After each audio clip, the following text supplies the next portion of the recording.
Hi guys, welcome back. तो आज के इस वीडियो से हम चैप्टर 9 यूनिट 3 स्टार्ट कर रहे हैं, दैट इज ट्रेड नेगोशिएशन। देखिए, हमने चैप्टर 9 की यूनिट 1 एंड 2 कंप्लीट कर लिया है, तो आप पहले वो भी देख सकते हैं एंड उसके बाद you can come back to this video and watch unit 3। देखिए, यूनिट 3 ये थोड़ा लंबा चैप्टर है, तो इसको भी हम 2 या 3 पार्ट्स में पढ़ेंगे, डिपेंडिंग कि कितना लेंथ होता है ईच वीडियो का। तो उसके बेसिस में हम देखेंगे कि 2 पार्ट्स से कंप्लीट करना है या 3 पार्ट्स में, ठीक है। तो चलिए, let's start with unit 3। Now let's start with introducing the topic trade negotiation. देखिए, पिछले वीडियो में हमने इंटरनेशनल ट्रेड के बारे में पढ़ा, राइट, एंड हमने ट्रेड अग्रीमेंट्स के बारे में भी कुछ कुछ पढ़ा। देखिए, लेकिन इससे पहले कि ट्रेड अग्रीमेंट हो, 2 नेशंस के बीच में एटलीस्ट नेगोशिएशन तो होनी चाहिए, राइट। पहले नेगोशिएशन होता है, उसके बाद अग्रीमेंट्स बनते हैं, और यही अग्रीमेंट्स के बेसिस में फिर इंटरनेशनल ट्रेड होता है ना। So the starting point of international trade is trade negotiation. और देखिए, दुनिया में कई सारी ट्रेड नेगोशिएशंस होते हैं। अब रिसेंट ईयर्स में हमने क्या देखा कि there have been significant bilateral and multilateral trade negotiation among nations. क्योंकि देखिए, रिसेंट ईयर्स में ग्लोबलाइजेशन बहुत ज्यादा बढ़ गई है, राइट। सो दुनिया की कोई भी चाहे कंट्री हो, वो किसी ना किसी और कंट्री में को डिपेंडेंट होती ही है। तो इसके वजह से जो ट्रेड नेगोशिएशन है दुनिया में, वो काफी बढ़ गई। अब नेगोशिएशन बाइलैटरल भी हो सकती है, यानी कि सिर्फ 2 कंट्रीज के बीच में, या मल्टीलैटरल भी हो सकती है, यानी कि जहाँ पे more than 2 countries are involve. अगर हम इंडिया की बात करें, तो India is a part of many trade negotiations and agreements, ठीक है। It is a part of 19 concluded agreements and is negotiating over 2 dozens more. 19 concluded agreements का तो पार्ट है ये। इसके अलावा ये कई सारे ट्रेड अग्रीमेंट्स करंटली नेगोशिएट भी कर रहा है, ठीक है। अब बात करते हैं मेजर इवेंट्स इन 2020 के, जिसने पूरी वर्ल्ड की जो ट्रेड है, इंटरनेशनल ट्रेड नेगोशिएशन है, उसको शेप करके रखा हुआ है। Now the first major event in 2020 was Brexit. Brexit होता है ब्रिटेन्स एग्जिट फ्रॉम EU यानी कि यूरोपियन यूनियन। देखिए, ये काफी न्यूज में भी आया था, कहीं टाइम तक न्यूज में आया था, तो शायद आपने सुना भी होगा। देखिए, ब्रिटेन्स एग्जिट फ्रॉम EU क्या होता है। देखिए, EU एक इकोनॉमिक यूनियन है, ठीक है, जहाँ पे जो यूरोप की कंट्रीज है ना, वो उन्होंने एक यूनियन फॉर्म किया है कि एक दूसरे को ये कम टैरिफ चार्ज करेंगे एंड ट्रेड, एक दूसरे के बिटवीन जो ट्रेड है उसको ये हैसल फ्री एंड इजी बनाएंगे। तो ये होता है यूरोपियन यूनियन। अब ब्रिटेन पहले यूरोपियन यूनियन का पार्ट था, लेकिन 2020 में ब्रिटेन ने डिसाइड किया कि हम इसका पार्ट नहीं बनना चाहते, ठीक है। तो उसे हम कहते हैं ब्रिटेन्स एग्जिट फ्रॉम EU। अब ये एग्जिट की वजह से obviously Britain and other countries of European union, इनमें तो असर पड़ेगा इनके ट्रेड में, पर पूरी दुनिया के ट्रेड में भी असर पड़ेगा, क्योंकि ब्रिटेन एंड EU दोनों एक बहुत ही बड़े कंट्रीज है, राइट। ट्रेडिंग के टर्म्स में भी अगर हम बात करें, तो इनके बीच में जो भी ट्रेड होता है, राइट, ये जो प्रोड्यूस करते हैं, उससे पूरी दुनिया की इकोनॉमी को अफेक्ट करने वाली है। So Brexit is a major event. Then another major event is USMCA, that is a new trade agreement between Canada, Mexico and USA, replacing NAFTA। देखिए, पिछली वीडियो में हमने थोड़ा सा NAFTA के बारे में डिस्कस किया था, राइट। अब NAFTA को रिप्लेस करने के लिए यहाँ पे एक नया ट्रेड अग्रीमेंट बना लिया है, USMCA, between Canada, Mexico and USA। Again ये भी इम्पोर्टेंट है, क्योंकि देखिए, कैनेडा, मेक्सिको एंड USA ये अगेन मेजर कंट्रीज है दुनिया के, राइट। तो इनके बीच में कुछ अगर चेंज होता है, तो ये पूरी दुनिया की इकोनॉमी को कहीं ना कहीं अफेक्ट करना होता है। Then trade disruptions due to US-China trade war and the global pandemic। तो ये भी एक बड़ा मेजर इवेंट था जिसने ट्रेड डिसरप्शन लेके आया है दुनिया में, राइट। US-China का जो ट्रेड वार था, इसकी वजह से प्राइसेस इंक्रीज होती है एंड बाकी कंट्रीज को भी अफेक्ट करती है, राइट। सिमिलरली जो पैंडेमिक की वजह से इकोनॉमिक आउटपुट में ही कमी हो गई थी, राइट, प्रोडक्शन में ही कमी हुई थी, तो इसकी वजह से भी काफी सारे कंट्रीज अफेक्टेड थे। तो ये तो थे कुछ मेजर इवेंट्स 2020 के, जिसने इंटरनेशनल ट्रेड नेगोशिएशन को शेप किया था।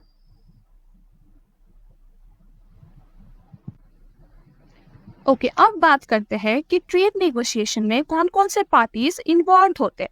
देखिए, वैसे तो there are multiple stakeholders involve, तो ये मल्टीपल स्टेक होल्डर्स में कौन कौन आते हैं? देखिए, trade negotiations involve national governments. Obviously जो कंट्रीज के बीच में ये नेगोशिएशन हो रहा है उनकी अपनी अपनी गवर्नमेंट तो यहाँ पे इन्वॉल्व होगी ही। उसके अलावा various interest groups, lobbying groups and pressure groups भी इन्वॉल्व होते हैं। अब ये ग्रुप्स में कौन कौन आते हैं?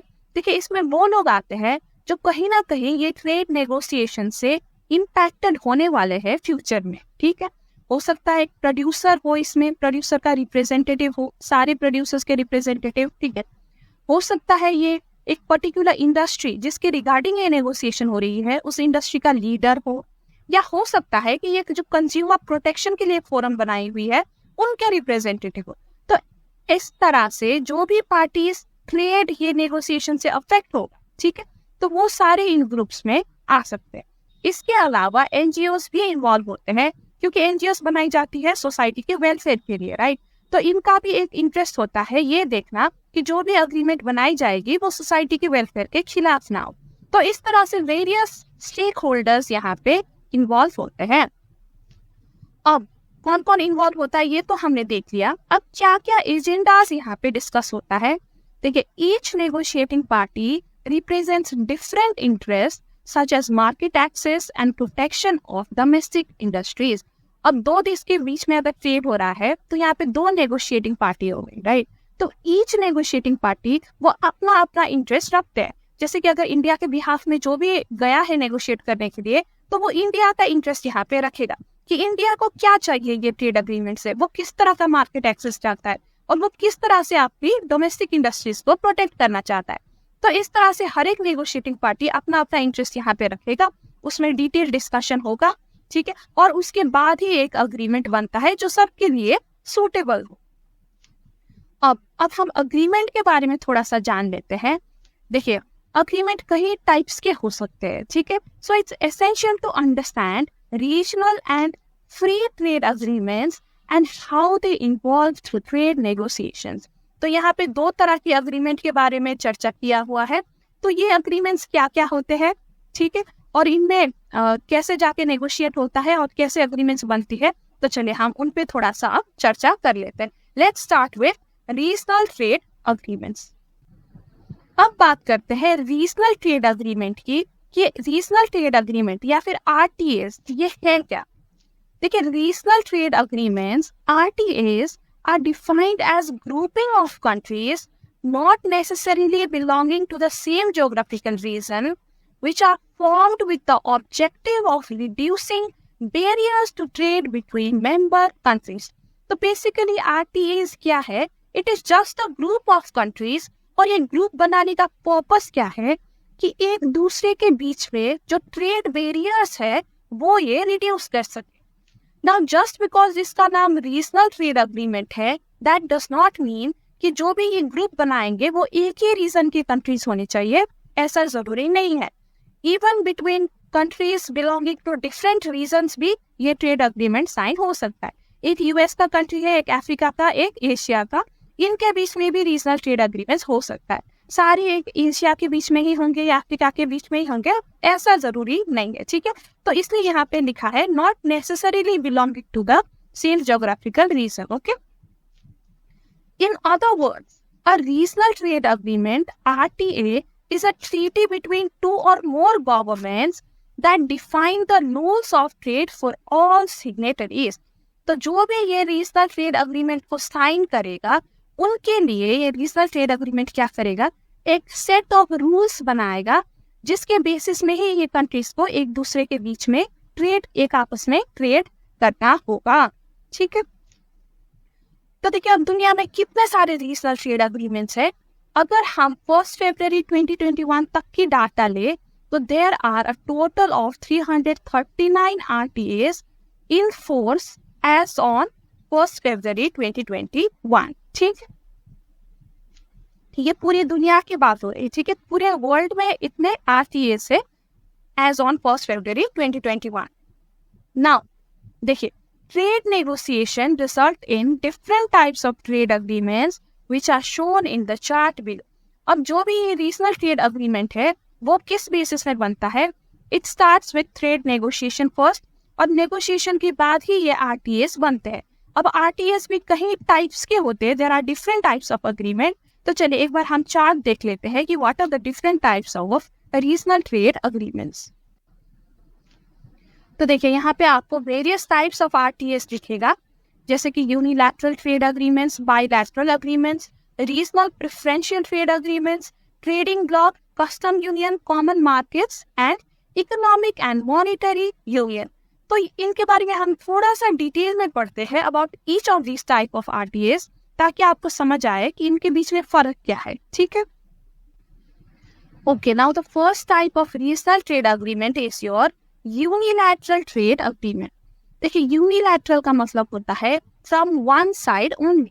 तो इस तरह के अग्रीमेंट्स में आप ट्रेड बैरियर तो रिड्यूस कर रहे हो, लेकिन ये रिडक्शन हो रहा है फ्रॉम वन साइड ओनली।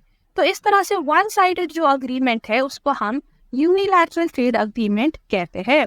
देखिए अगर हम इसकी डेफिनेशन देखें तो an importing country offers trade incentive to encourage economic activities in the exporting country. तो देखिए यहाँ पे बैरियर्स को रिड्यूस किया जा रहा है from the side of importing country only.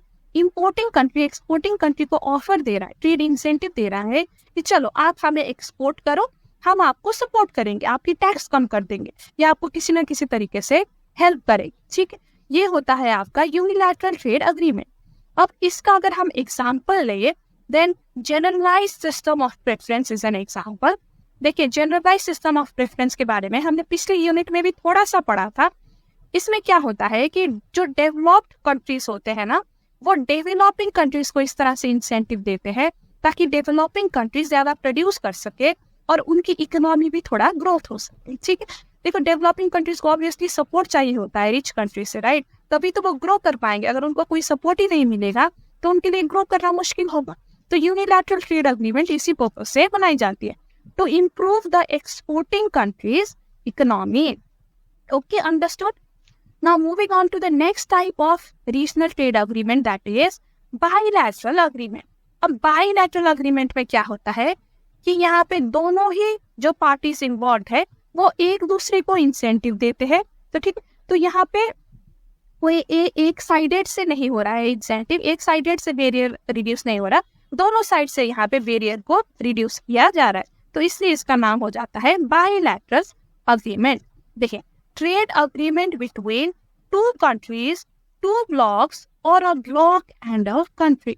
देखिए अब टू कंट्रीज तो आपको समझ आ गया। टू ब्लॉक क्या होता है? ब्लॉक क्या होता है ना, अगर दो या दो से ज्यादा कंट्रीज एक यूनिट बना लेते हैं, ठीक है, जस्ट फॉर ट्रेडिंग पर्पस, उसके लिए ये जुड़ जाते हैं और एक ही जो गुट होता है जिसको हम कहते हैं, एक यूनिट बना लेते हैं, तो उसको हम ट्रेडिंग ब्लॉक्स कहते हैं।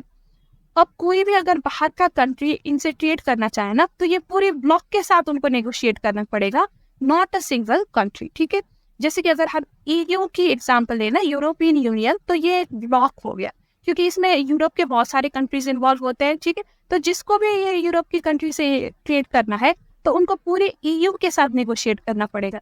तो इस टाइप की जो जूट इन्होंने बनाई है या जो एक यूनिट बनाई है उसको हम ब्लॉक कहते हैं। Block is made for trading purposes. ठीक है, तो अगर कोई भी दो कंट्रीज के बीच में इस तरह का अग्रीमेंट होता है या दो ब्लॉक्स के बीच में या a block and a country के बीच में अग्रीमेंट होता है, ठीक है, तो उसे हम बायलैटरल अग्रीमेंट कहते हैं। It can be limited to a specific good, service और मार्केट एंट्री बेसिस। और जो बायलैटरल अग्रीमेंट है वो एक पर्टिकुलर स्पेसिफिक गुड के लिए हो सकता है, एक पर्टिकुलर सर्विस के लिए होता है या एक पर्टिकुलर मार्केट के लिए हो सकता है। लेकिन इसमें मेन ध्यान रखने वाली बात ये है कि यहाँ पे दोनों एक दूसरे को इंसेंटिव दे रहे हैं या दोनों एक दूसरे के बैरियर को रिड्यूस कर रहे हैं। ठीक है, अब अगर हम एग्जांपल लें बायलैटरल अग्रीमेंट की, देन इट इज, देखिए, EU and south Africa free trade agreement. ठीक है, यूरोपियन यूनियन एक ब्लॉक है और साउथ अफ्रीका भी, it consist of many countries in the south of Africa, right? तो इन दोनों के बीच में जो फ्री ट्रेड अग्रीमेंट है वो एक बायलैटरल अग्रीमेंट हो गया। सिमिलरली आसियान करके ये एक ट्रेड ब्लॉक है और अगर ये इंडिया के साथ फ्री ट्रेड करते हैं, अग्रीमेंट करते हैं, तो वो भी बायलैटरल अग्रीमेंट कहलाता है। Okay, now the third type of RTA is your regional preferential trade agreements. अब इसमें क्या होता है कि it is an agreement among a group of countries to reduce trade barriers on a reciprocal and preferential basis for members only. तो यहाँ पे क्या होता है कि एक ग्रुप ऑफ कंट्रीज बनाया जाता है और ये कंट्रीज एक दूसरे से वादा करते हैं या अग्रीमेंट बनाते हैं कि जब भी हम ट्रेड करेंगे हम एक दूसरे को ज्यादा प्रेफरेंस देंगे as compare to other countries which are not a part of this agreement. और ये प्रेफरेंस कोई यूनिलैटरल नहीं है, यानी कि सिर्फ एक कंट्री की तरफ से नहीं है, सारे मेंबर्स एक दूसरे को देंगे। तो इसलिए यहाँ पे रेसिप्रोकल कहा गया है। So everyone will give preference to each other as compare to other countries which are not a member of this agreement. ठीक है, ओके अगर हम एग्जाम्पल लें रीजनल प्रेफरेंस ट्रेड अग्रीमेंट की, so one example would be global system of trade preference among developing countries. तो जब भी developing countries trade करते हैं तो वो ये जो ग्रुप है ऑफ डेवलपिंग कंट्रीज पहले इनको ही प्रेफरेंस दिया जाता है, देन उसके बाद डेवलप्ड कंट्रीज को प्रेफरेंस दिया जाता है। ठीक है, now another type of RT है इज ट्रेडिंग ब्लॉक। तो अभी हमने थोड़ा सा चर्चा किया था ब्लॉक के बारे में, राइट? तो अब डिटेल में देखते हैं कि ब्लॉक क्या है। It is a group of countries with a free trade agreement and possibly a common external tariff। तो ठीक है, एक ग्रुप ऑफ कंट्री है ब्लॉक, ये तो हमने जान दिया था, राइट?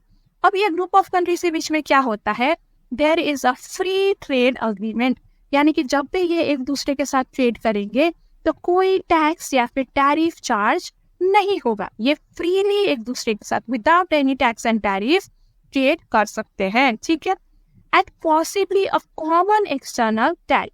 अब जब भी ये मेंबर कंट्रीज कोई बाहर की कंट्री के साथ ट्रेड करेंगे, ठीक है, तो सारे जो मेंबर कंट्रीज है ना वो हो सकता है कि in most of the cases possibly same he rate charge करें।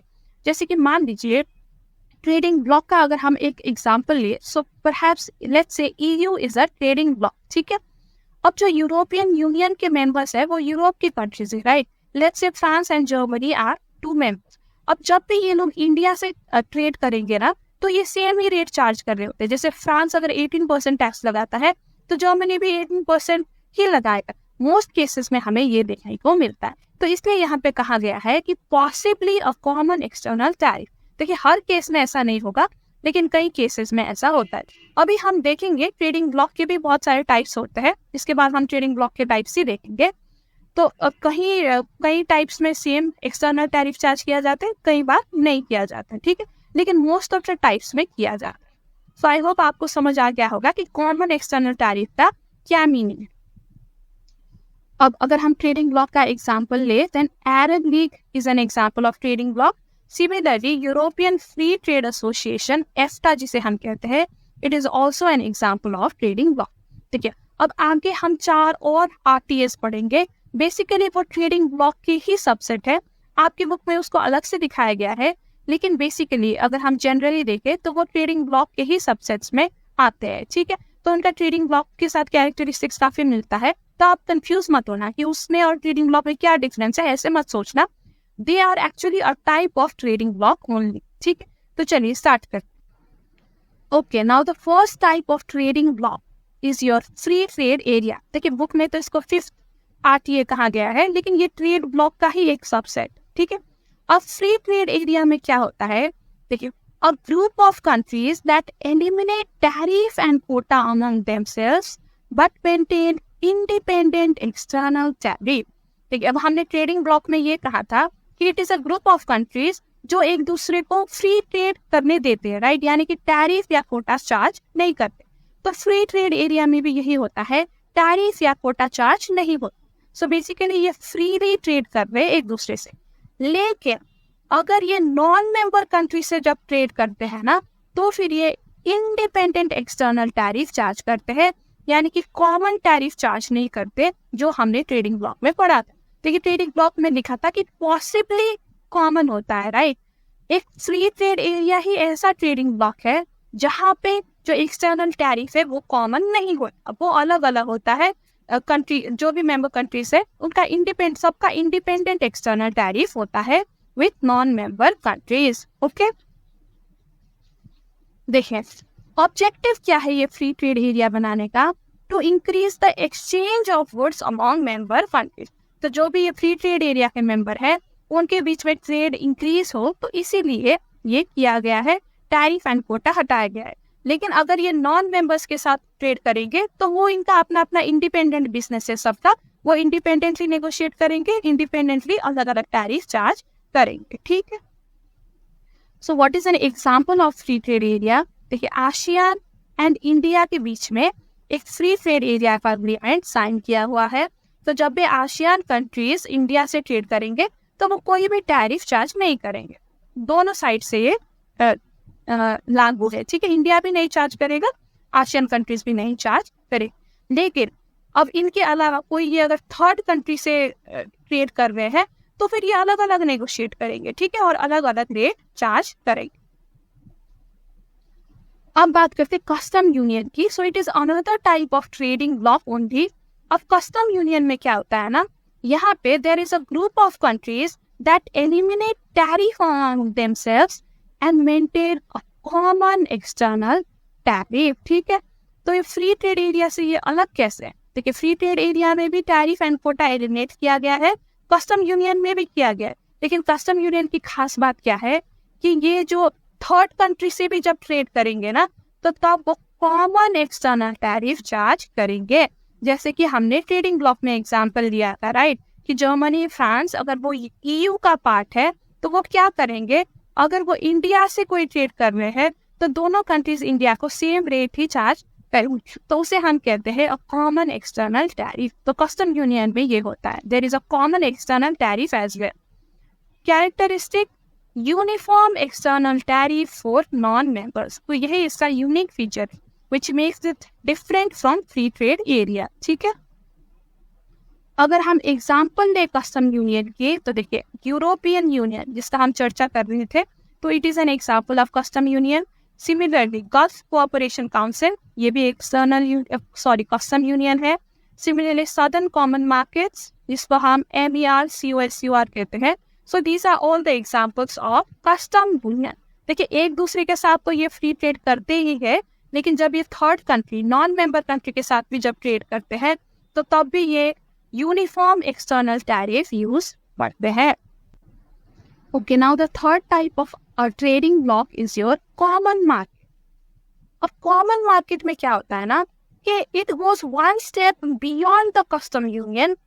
कस्टम यूनियन में if there was free flow of goods and services, common market में there is not only free flow of final goods and services, but there is also free flow of factors of production between member nations। ठीक है, देखिए, common market there is a deeper integration than a custom union, allowing free flow of goods, labor and capital among member countries। देखिए, जो free flow of final goods है वो तो custom union में भी था, right? लेकिन common market goes one step ahead of custom union and it allows the free flow of factors of production as well। जैसे कि लेबर की फ्री फ्लो या कैपिटल की फ्री फ्लो अगर हो रहा है तो उसे हम कॉमन मार्केट कहेंगे। ठीक है, सो इसमें इसकी मेन कैरेक्टरिस्टिक क्या है? Harmonised commercial and financial loss. देखिए, अगर आपको फैक्टर्स ऑफ प्रोडक्शन की भी फ्री फ्लो करनी है तो आपको कहीं ना कहीं आपकी commercial loss and financial loss को सिमिलर रखना पड़ेगा बिटवीन मेंबर कंट्रीज, तभी जाके ये इजीली एक दूसरे से ट्रेड कर पाएंगे, राइट। सो देखिए, ये कस्टम यूनियन से बढ़ के ये कैसे है, not only do they allow free trade but they also try to harmonise their commercial and financial laws between member nations. And common external barrier ये तो है ही, ये तो कस्टम यूनियन में ही था कि जो आप नॉन मेंबर कंट्री से ट्रेड करोगे तो आप same common external tariff use करोगे, तो वो यहाँ पे भी सेम है। ठीक है, तो सारे जो कस्टम यूनियन के कैरेक्टरिस्टिक्स है वो तो है ही कॉमन मार्केट, लेकिन यहाँ पे एडिशनल कैरेक्टरिस्टिक क्या है कि वो फ्री फ्लो अलाउ करते हैं फैक्टर ऑफ प्रोडक्शन के भी, एंड जो आपने लॉस है कमर्शियल एंड फाइनेंशियल लॉस वो भी यहाँ पे हार्मोनाइज करने की कोशिश की जाती है। ठीक है, अब कॉमन मार्केट का अगर हम एग्जांपल लिए, सो EU is an example of common market. अब आप कहोगे EU तो उसका भी एग्जांपल था, कस्टम यूनियन का भी एग्जांपल था। तो देखिए, जो कस्टम यूनियन कंट्रीज है, EU कस्टम यूनियन तो है ही, क्योंकि EU में फ्री फ्लो होता है एंड EU में क्या होता है, कॉमन एक्सटर्नल टैरिफ भी यूज किया जाता है. So it is a custom union. लेकिन EU एक कदम आके जाके जो free flow of capital and labour है ना, वो भी करता है between member nations. So it is an example of common market as well. ठीक है. And another example is your ASEAN, जो ट्रेडिंग ब्लॉक है या कंट्रीज है, ठीक है, तो वो भी एक कॉमन मार्केट का एग्जांपल है. हम बात करते हैं the last type of trading block, that is economic and monetary union. अब जो इकोनॉमिक एंड मॉनेटरी यूनियन है वो कॉमन मार्केट से भी एक कदम आगे. ठीक है, तो कॉमन मार्केट के तो सारे फीचर्स है इनमें, लेकिन इनमें अदर एडिशनल कैरेक्टरिस्टिक्स भी होता है. तो वो क्या होता है एक बार देख लेते हैं. देखिए, a stage beyond common market where members share a common currency. तो यहाँ पे एक और कैरेक्टरिस्टिक क्या है कि जो भी मेंबर नेशंस है उनके बीच में करेंसी भी कॉमन रखा जाता है. देखिए, अगर कॉमन करेंसी ही आप कॉमन रखोगे तो फिर ट्रेड में कोई दिक्कत ही नहीं आएगी, क्योंकि आपको एक्सचेंज रेट की भी चिंता करने की जरूरत नहीं पड़ेगी. ठीक है. देखिए, स्ट्रॉन्ग कन्वर्जेंस इन मैक्रो इकोनॉमिक पॉलिसी. देखिए, यहाँ पे भी कमर्शियल एंड फाइनेंशियल लॉस की हार्मोनाइज करने की कोशिश की गई थी, लेकिन यहाँ पे इकोनॉमिक एंड मॉनेटरी यूनियन में और भी ज्यादा हार्मोनाइज करने की कोशिश की है. Not just commercial and financial loss, पर पूरी की पूरी जो मैक्रो इकोनॉमिक पॉलिसीज है उसको भी यहाँ पे बहुत ज्यादा कन्वर्ज मर्ज करने की कोशिश की जाती है, ताकि सारे जो मेंबर्स है यूनियन का उनके बीच की जो पॉलिसीज है, ठीक है, वो एकदम सेम हो, सिमिलर हो, ताकि कभी भी जब आप ट्रेड करने जाओ ये मेंबर नेशन के बीच में तो कोई दिक्कत ही ना आए. अब मैक्रो इकोनॉमिक पॉलिसीज की भी कन्वर्जेंस है. ठीक है. इसके अलावा जो कॉमन करेंसी जो ये यूज करते हैं वो भी कॉमन करने की कोशिश करते हैं. देखिए, एक एग्जांपल लेते हैं फिर आपको समझ आएगा. अगेन, यूरोपियन यूनियन जो है ना वो इकोनॉमिक एंड मॉनेटरी यूनियन की भी एग्जांपल में आता है, क्योंकि देखिए ये कॉमन मार्केट तो है ही, हमने ऊपर ही देखा था, राइट. लेकिन यहाँ पे ये क्या करते हैं ना, सारे मेंबर कंट्रीज यूरो करेंसी में ही ट्रेड करते हैं. तो it is an example of economic and monetary union also. And अगर आप ये सारे मेंबर कंट्रीज के मैक्रो इकोनॉमिक पॉलिसीज देखोगे ना तो वो काफी सिमिलर रहते हैं. बहुत ज्यादा ये एक दूसरे के साथ मर्ज करने की कोशिश करते हैं अपने पॉलिसीज. एंड एक ही यूरो तो ये सारे यूज करते ही है, एक ही करेंसी सारे यूज करते ही है. तो इसलिए जो यूरोपियन यूनियन है वो इकोनॉमिक एंड मॉनेटरी यूनियन का एग्जाम्पल भी बन जाता है. अब देखिए, कई बार एग्जाम में आई थिंक आपके जो मॉक टेस्ट है उसमें पूछा गया था कि European union is an example of what. तो अगर ऑप्शन में इकोनॉमिक एंड मॉनेटरी यूनियन दिया है ना, सो आपको यही टिक करना है, because even though EU is an example of common market also, अगर हम बहुत ज्यादा स्पेसिफिक होने जाए ना तो ये कॉमन मार्केट से बढ़ के इकोनॉमिक एंड मॉनेटरी यूनियन भी है, राइट, क्योंकि यहाँ पे करेंसी भी सेम यूज की जाती है. सो आप ये कह सकते हो कि कॉमन मार्केट का सबसेट ही हो गया ना एक तरीके से, इकोनॉमिक सबसेट नहीं, यानी कि उससे भी बढ़ के हो गया, राइट. तो जितना हम एग्जाम में स्पेसिफिक होने की कोशिश करें तो उतना ही अच्छा होता है. तो अगर EU पूछा जाए आपसे और आपको common market, economic union and custom union 3 option दे, ठीक है, तो आपको चूज करना होगा इकोनॉमिक एंड मॉनेटरी यूनियन ही, क्योंकि सबसे ज्यादा स्पेसिफिक यही आंसर हो. ओके. सो यहाँ पे हमारे जो सारे RTAs है वो खत्म हो जाते हैं. So I hope you've understood the RTAs. Now let's move ahead in this chapter. Now, since the end of World War II, international trade has grown significantly, largely due to multilateral trade system. देखिए, अब क्योंकि आजकल जो countries है, एक ही country बहुत सारे country के साथ ट्रेड करता है, राइट, एक मल्टीलैटरल ट्रेड सिस्टम हो गया है, तो इसकी वजह से इंटरनेशनल ट्रेड काफी ग्रो करा है in the few last decades. This system involves a political process where sovereign governments negotiate and bargain to establish trade routes. This system मतलब the system of multilateral trade. ठीक है, तो यहाँ पे क्या करते हैं, जो गवर्नमेंट होती है पर्टिकुलर कंट्री की, वो एक दूसरे के साथ नेगोशिएट करते हैं, बार्गेन करते हैं और एंड में ट्रेड रूल एस्टैब्लिश करते हैं. Now, political institutions like the former General Agreement on Tariff and Trade, जिसको हम GATT कहते हैं या GATT भी कह सकते हैं, and the World Trade Organization WTO facilitate these negotiations. देखिए, अब जब भी हम इंटरनेशनल ट्रेड या ट्रेड नेगोशिएशंस के बारे में बात करते हैं ना, तो दो ये बड़े बड़े इंस्टीट्यूशंस है जो हमारे दिमाग में आते हैं। एक आपका गैट हो गया एंड दूसरा आपका WTO वर्ल्ड ट्रेड ऑर्गेनाइजेशन हो गया। देखिए गैट एक फॉर्मर बॉडी था, ठीक है, जो ट्रेड इंटरनेशनल ट्रेड नेगोशिएशंस को ओवरसी करता था। लेकिन बाद में क्या हुआ, WTO ने गैट को ओवरथ्रो कर दिया और गैट की जगह पे WTO एस्टैब्लिश हो गया है, ठीक है। तो इसलिए जो ये गैट है इसको फॉर्मर इंस्टीट्यूशन बोला गया है, क्योंकि अब जाके ये WTO बन गया, WTO में ये कन्वर्ज हो गया है।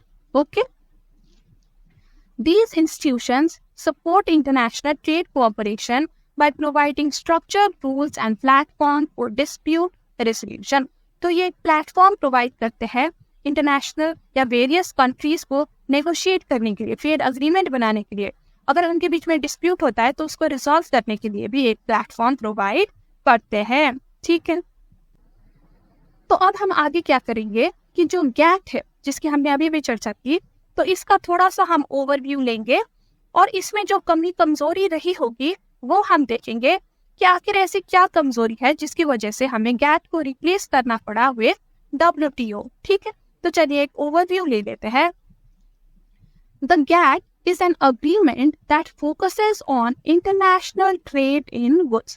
तो गैट एक ट्रेड अग्रीमेंट है जो फोकस करता है ऑन ट्रेड इन गुड्स। देखिए यहाँ पे गुड्स स्पेसिफिकली इसलिए लिखा गया है क्योंकि गैट सिर्फ गुड्स पे ही फोकस करता है, ये इंटरनेशनल ट्रेड इन सर्विस को इन्वॉल्व नहीं करता, ठीक है। It focuses on goods only and does not talk about trade in services. It operates under the oversight of Council for Trade in Goods, या फिर जिसको हम गुड्स काउंसिल भी कहते हैं। सो गैट को ओवरसी कौन करता है, गैट को ओवरसी करता है गुड काउंसिल। अब आप मुझसे पूछोगे कि ये प्रेजेंट टेंस में क्यों लिखा गया है, गैट तो खत्म हो गया होगा, WTO ने रिप्लेस कर दिया गैट को। तो देखिए गैट खत्म नहीं हुआ है, गैट ना अब WTO के अंदर ही आता है। अब WTO एक मेन बॉडी बन गया है for international trade in goods and services, और इसके अंदर जो वेरियस बॉडीज है ना, तो उसमें एक गैट भी आता है, ठीक है। और गैट स्पेसिफिकली क्या करता है, ये गुड्स की जो ट्रेड है उस पर फोकस करता है। So it currently exist but under WTO as a part of WTO only, okay. और ये जो ट्रेड इन गुड्स है ये गैट अग्रीमेंट है। गैट अग्रीमेंट को कौन ओवरसी करता है, इसको ओवरसी करता है गुड काउंसिल। और गुड काउंसिल में कौन क्या इंक्लूड होता है, कौन होते हैं गुड काउंसिल के मेंबर्स, देखिए It includes representatives from all WTO member countries। अब जितने भी WTO के मेंबर कंट्रीज हैं उनके जो रिप्रेजेंटेटिव होते हैं, हर कंट्री के एक एक रिप्रेजेंटेटिव बैठा होता है गुड्स काउंसिल में, और ये काउंसिल ओवरसी करता है ट्रेड इन गुड्स, ओके। अब स्ट्रक्चर के बारे में बात करते हैं। देखिए the goods council is supported by 10 committees that handle specific trade issues such as agriculture, market access, subsidy and anti-dumping measures। तो गुड काउंसिल को सपोर्ट करने के लिए भी then there is 10 different committees जो different specific trade issues को handle करती है, okay। Additionally, there is a working party on state trading enterprises and the Information Technology Agreement ITA committee that report to Good Council। अब इसके अलावा ये 10 committees के अलावा एक वर्किंग पार्टी है ऑन स्टेट ट्रेडिंग एंटरप्राइजेस। अब ये वर्किंग पार्टी क्या करती है ना, ये देखती है कि जो ये गैट के अग्रीमेंट है, ट्रेडिंग इन गुड्स के अग्रीमेंट है, वो मेंबर कंट्रीज फॉलो कर रहे हैं कि नहीं, ठीक है। और अगर कोई भी फॉलो नहीं कर रहा है या कोई भी डिस्ट्रप्शन देखी पाई जाती है तो ये गुड्स काउंसिल को फिर जाके रिपोर्ट करते हैं। तो ये पर्पस होता है ये वर्किंग पार्टी, ठीक है। इसके अलावा एक इंफॉर्मेशन टेक्नोलॉजी अग्रीमेंट कमेटी भी यहाँ पे बनाई गई है, जो भी गुड काउंसिल को वो करते हैं, ये भी गुड काउंसिल को रिप्रेजेंट करते हैं और ये स्पेशली डील करते हैं with information technology related issues, ठीक है। देखिए इंफॉर्मेशन टेक्नोलॉजी की गुड ट्रेड करना ये अपने आप में बहुत कॉम्प्लेक्स चीज है, राइट, क्योंकि ये कोई फिजिकल गुड तो नहीं है, राइट। तो ये इनमें कई सारे इश्यूज आ सकते हैं इंफॉर्मेशन टेक्नोलॉजी एग्रीमेंट में, तो इसके लिए एक सेपरेट कमेटी बनाया गया है जो अगेन गुड काउंसिल को रिप्रेजेंट करता है। तो 10 कमिटीज के अलावा ये दो एडिशनल कमिटी या फिर वर्किंग पार्टी भी इन्वॉल्व होते हैं गैट में, ओके। तो अब बात करते हैं वेरियस लिमिटेशंस ऑफ गैट की, जिसकी वजह से अल्टीमेटली इसकी डिक्लाइन हो गई। देखिए by the 1980s the GATT became less effective due to several reasons. First, it couldn't keep up with the rapidly changing global trade environment and rise of globalization. देखिए, जो ग्लोबलाइजेशन की वजह से rapidly change आया global trade environment में, उसके according gate keep up नहीं कर पाया. ठीक है. Secondly, international investment grow significantly which was beyond gets scope. International investment क्या होता है? जब एक कंट्री का सिटीजन दूसरी कंट्री में पैसा लगाना चाहता है, वो होता है इंटरनेशनल इन्वेस्टमेंट. देखिए, अब 1980s के दौरान शायद ये इतना बड़ा नहीं था, यानी कि इंटरनेशनल इन्वेस्टमेंट इतनी लार्ज स्केल में नहीं होता होगा, राइट. लेकिन आजकल के ज़माने में इंटरनेशनल इन्वेस्टमेंट काफ़ी लार्ज स्केल में होता है, और जो गैट के फ्रेमवर्क है या जो इसके रूल्स है वो इसको कवर नहीं कर पाया. ठीक है. It did not cover intellectual property rights or trade in services. तो ये तो एक मेजर ड्रॉबैक है, क्योंकि गैट डील करता था only trade off physical goods, right. Trade in services से ये नहीं डील करता था. और जो इंटेलेक्चुअल प्रॉपर्टी राइट्स है, देखिए इंटेलेक्चुअल प्रॉपर्टी क्या होता है कि किसी ने भी अपना इंटेलेक्ट या दिमाग यूज करके कुछ क्रिएट किया है, कुछ इनोवेट किया है, तो उसे हम इंटेलेक्चुअल प्रॉपर्टी कहते हैं. तो इंटेलेक्चुअल प्रॉपर्टी के रिगार्डिंग जो राइट्स होनी चाहिए कि कैसे इसकी ट्रेड होनी चाहिए, कैसे कोई इसको चुरा ना ले, तो इस टाइप के जैसे कि कॉपीराइट लॉज होते हैं, राइट. तो वो 1980s के दौरान इतना ज़्यादा डेवलप्ड नहीं था. तो गैट में भी ऑब्वियसली ऐसे रूल्स बहुत एक्सटेंसिव नहीं होंगे. लेकिन आज के ज़माने में आप सोचो, आज तो कंटेंट का ज़माना है, इंटरनेट का ज़माना है, तो किसी का भी क्रिएटिव वर्क चुराना कितना आसान है, राइट. तो इससे प्रोटेक्ट करने के लिए आपको कितना एक एक्सटेंसिव रूल होने की ज़रूरत है. तो ऑब्वियसली गैट में वो नहीं था, तो अल्टीमेटली गैट का डिक्लाइन हुआ. देन देखिए, world merchandise trade expanded rapidly outgrowing GATT's framework. अगर हम गुड्स की ही बात करें तो तब भी गुड्स की जो इंटरनेशनल ट्रेड है वो भी काफ़ी ज़्यादा एक्सपैंड हो गई है, तो वो गैट की फ्रेमवर्क उसे कवर ही नहीं कर पाया. The systems ambiguities were often exploited. देखिए, सिस्टम में काफ़ी ज़्यादा डिफिकल्टीज, एम्बिग्विटीज, यानी कि वो क्लियर नहीं था कई पॉइंट्स में, और इसकी वजह से कंट्रीज ने उसका काफ़ी फायदा उठाया, उसको एक्सप्लॉइट किया. Efforts to liberalise agricultural trade were unsuccessful. GATT ने कोशिश की कि हम एग्रीकल्चरल ट्रेड को लिबरलाइज करें, लेकिन वो सक्सेसफुल नहीं रहा. There were weaknesses in the institutional structure and dispute settlement system. जो गैट का स्ट्रक्चर था वो कंप्लीट या फुल प्रूफ नहीं था, उसमें कहीं ना कहीं वीकनेसेस थी, और जब भी कंट्रीज के बीच में डिस्प्यूट होता था तो वो इजीली रिजॉल्व नहीं होता था बिकॉज ऑफ द वीकनेसेस. ठीक है. And it was not a treaty. देखिए, जो गैट था ना वो एक लीगल ट्रीटी नहीं था, वो लीगली बाइंडिंग नहीं था. So it terms were only binding if they didn't conflict with the countries domestic law. देखिए, ये भी एक मेजर फ्लॉ है. गैट में क्या था ना कि जो गैट के अग्रीमेंट्स थे, ठीक है, वो तब तक ही बाइंडिंग होता था एक कंट्री के लिए अगर वो एक कंट्री की डोमेस्टिक लॉ को कॉन्फ्लिक्ट ना करे. अगर वो डोमेस्टिक लॉ से अग्री करता है तभी जाके वो अग्रीमेंट्स बाइंडिंग होता था फॉर अ कंट्री. लेकिन मान लीजिए कई कबार ऐसे अग्रीमेंट्स है गैट में जो एक पर्टिकुलर कंट्री के डोमेस्टिक लॉज के अगेंस्ट है, तो उस केस में डोमेस्टिक लॉज ही ज्यादा मान्यता दिया जाता था एज कम्पेयर टू गैट. ठीक है, डोमेस्टिक लॉ ज्यादा बाइंडिंग होती थी, गैट बाइंडिंग उस टाइम पे नहीं होता था. तो इसके वजह से क्या हुआ ना कि जो गैट की मान्यता है वो कम हो गई, क्योंकि देखिए कोई कंट्री चाहे तो उसे बाइंडिंग करा सकता है, और अगर वो बाइंडिंग नहीं होना चाहता तो वो कह देगा कि नहीं, हमारी डोमेस्टिक लॉज तो इसको सपोर्ट ही नहीं करती, तो फिर वो बाइंडिंग नहीं होता था. तो इस तरह से फिर ये अग्रीमेंट साइन करने का कोई पर्पस ही नहीं रहा ना. अगर आप कभी भी मुकर सकते हो, आप अपने डोमेस्टिक लॉज को उस हिसाब से मैनिपुलेट कर सकते हो और आप मुकर सकते हो अपने अग्रीमेंट से, तो गैट करने का फायदा क्या हुआ, राइट. तो ये भी एक मेजर ड्रॉबैक था गैट का, जिसकी वजह से गैट को चेंज करना, इसको अपडेट करना जरूरी था, और कई सारे नेगोशिएशंस हुए between member countries to update this general agreement, and finally वो अपडेट भी हुआ एंड WTO का भी साथ में जन्म हुआ. ठीक है. तो जो नेगोशिएशन है जिसमें गैट को अपडेट किया गया उसे हम उरुग्वे राउंड ऑफ नेगोशिएशन कहते हैं. तो चलिए वो नेगोशिएशन के बारे में अब हम थोड़ा सा पढ़ते हैं कि कैसे क्या हुआ नेगोशिएशन में और कैसे गैट खत्म होकर फिर WTO का जन्म हुआ. देखिए, The Uruguay Round and establishment of WTO. The need for change. By the late 1980s, countries recognized the need for a more powerful and comprehensive international organization to manage trade. ठीक है, 1980s तक, late 1980s तक countries को realise हो गया कि gate अब उतना इफेक्टिव नहीं रहा, अब हमें गैट को चेंज करना पड़ेगा एंड एक मोर पावरफुल इंटरनेशनल ऑर्गेनाइजेशन को ले आना पड़ेगा. तो देखिए, तभी जाके एक उरुग्वे राउंड ऑफ नेगोशिएशन हुआ. The Uruguay Round was a significant negotiation that aimed to reform the global trading system.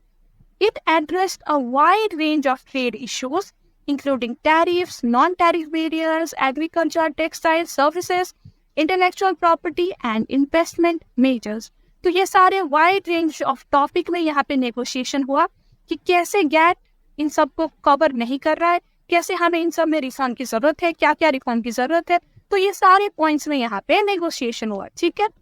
The negotiation also focused on improving the GATT system, dispute settlement procedures and implementing the NTB codes from the Tokyo round, particularly on anti dumping. देखिए, NTB होता है non tariff barriers to trade. ठीक है. और Uruguay round से पहले एक Tokyo round में भी नेगोशिएशन हुआ होगा. ठीक है. तो जो टोक्यो राउंड में नॉन टैरिफ बैरियर्स के बारे में डिस्कस किया गया था, तो उसको ये उरुग्वे राउंड में भी डिस्कस किया गया, पर्टिकुलरली कि हम एंटी डंपिंग को कैसे रोक सकते हैं बिटवीन कंट्रीज. तो उसमें भी चर्चा हुआ गया. ठीक है. तो अब बात करते हैं about the process of negotiation. कब स्टार्ट हुआ था और कब खत्म. देखिए, द राउंड यानी कि the Uruguay round of negotiation, it began in 1986 in Punta del Este. ये कोई उरुग्वे का एक सिटी होगा. ठीक है. and was initially expected to conclude in 1986 में शुरू हुआ था and it was supposed to conclude in 1990. However, due to disagreements, especially over agriculture, it took until 1993 to reach a concession. लेकिन जब मेंबर कंट्रीज ने नेगोशिएट करना start किया तो वो बहुत ईजिली अग्री नहीं कर पाए एक दूसरे से. ठीक है. काफी डिसएग्रीमेंट्स हुई, स्पेशली एग्रीकल्चर से रिलेटेड. तो इसकी वजह से देखिए एक्स्ट्रा इयर्स लग गए to come to a conclusion. So finally 1993 में all the member countries they could reach a concession and finally agreement signed हुआ. ठीक है. देखिए, the agreement was signed in 1994 and it came into effect in 1995. 1994 में member countries ने sign किया agreement और ये अग्रीमेंट लागू होना कब से शुरू हुआ, इन्फोर्स होना कब से शुरू हुआ, 1995 से शुरू हुआ. ठीक है. तो आउटकम क्या था ये उरुग्वे राउंड का. देखिए, the completion of the Uruguay round led to the establishment of World Trade Organization on 1st July 1995. तो जब ये उरुग्वे राउंड कंप्लीट हुआ तो गैट की जगह एक नया ऑर्गेनाइजेशन का स्टैब्लिश किया गया विद अ न्यू अग्रीमेंट. ठीक है. और वो ऑर्गेनाइजेशन को हम आज कहते हैं World Trade Organization. So officially ये स्टैब्लिश कब हुआ, जुलाई 1, 1995 में. इसने गैट को कंप्लीटली अब रिप्लेस कर दिया. ठीक है.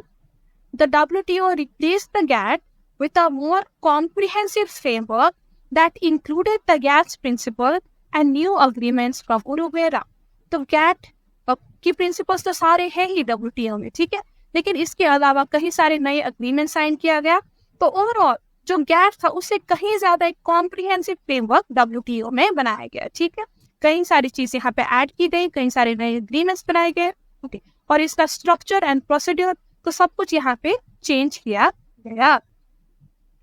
सो with this we have come to the end of today's video. तो आज का वीडियो हम यहीं तक रखते हैं. WTO के एस्टैब्लिशमेंट तक हम पढ़ते हैं.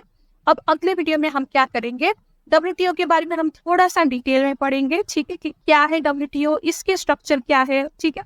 इसकी भी कुछ कमी कमजोरी होगी या जो भी होगा हम WTO के थोड़ा सा चर्चा करेंगे. आई होप आपको आज का वीडियो हेल्पफुल लगा होगा. अगर आपको हेल्पफुल लगा है तो प्लीज लाइक करिएगा, फ्रेंड्स के साथ भी शेयर करिएगा एंड चैनल को सब्सक्राइब करिएगा क्योंकि we will be back with another video so. और अगर आपको अभी भी किसी टॉपिक में डाउट है तो आप कमेंट करके भी पूछ सकते हैं या फिर आप हमारे टेलीग्राम चैनल भी ज्वाइन कर सकते हैं जहाँ पर भी बच्चे बहुत सारे डाउट्स पूछते हैं and I try to clear their doubts. ठीक है. तो चलिए मिलते हैं आपसे जल्दी ही. अब तक के लिए बाय बाय, टेक केयर.